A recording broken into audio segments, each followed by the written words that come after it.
Stratégie, le podcast inspiré du livre Navigare Turbulenta, un guide pratique pour comprendre et maîtriser la communication de crise. Aujourd'hui, on revient sur un cas d'école en communication de crise, une erreur devenue virale, un désastre d'image mondiale, la crise United Airlines. Tout commence le 9 avril 2017. Un vol intérieur aux États-Unis complet et surbooké. L'équipage doit faire de la place pour 4 membres du personnel navigant. Personne ne veut céder son siège. Alors la compagnie désigne au hasard un passager, le docteur David Dao. Mais celui-ci refuse de quitter l'avion. Et c'est là que tout dérape. Des agents de sécurité l'arrachent littéralement de son siège, le traînent au sol sous les yeux médusés des passagers. Les smartphones sortent, les caméras filment. En quelques minutes, la scène est sur tous les réseaux sociaux. En quelques heures, elle a fait le tour du monde.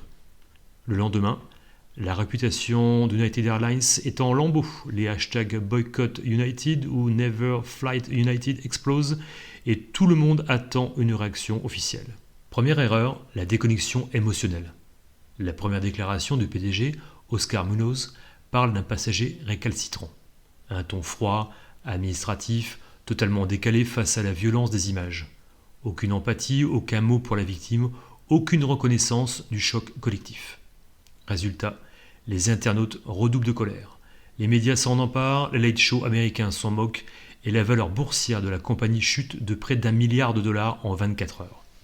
Deuxième erreur, la lenteur et la fragmentation du discours.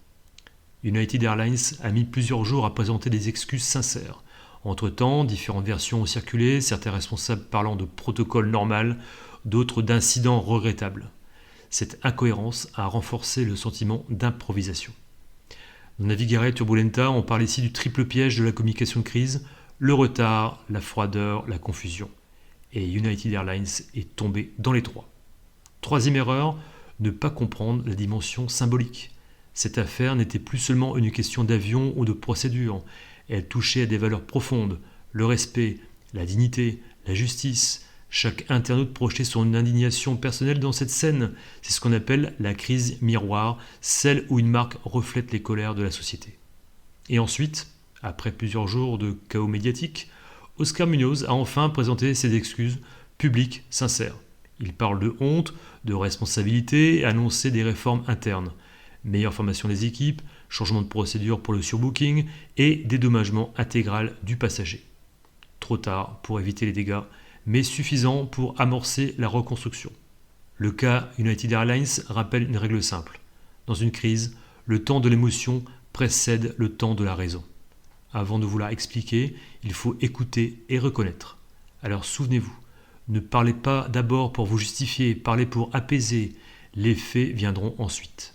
Vous retrouverez l'analyse complète de ce cas avec d'autres exemples de crise médiatiques dans Navigare Turbulenta, un véritable guide pour comprendre comment une image se construit ou s'effondre.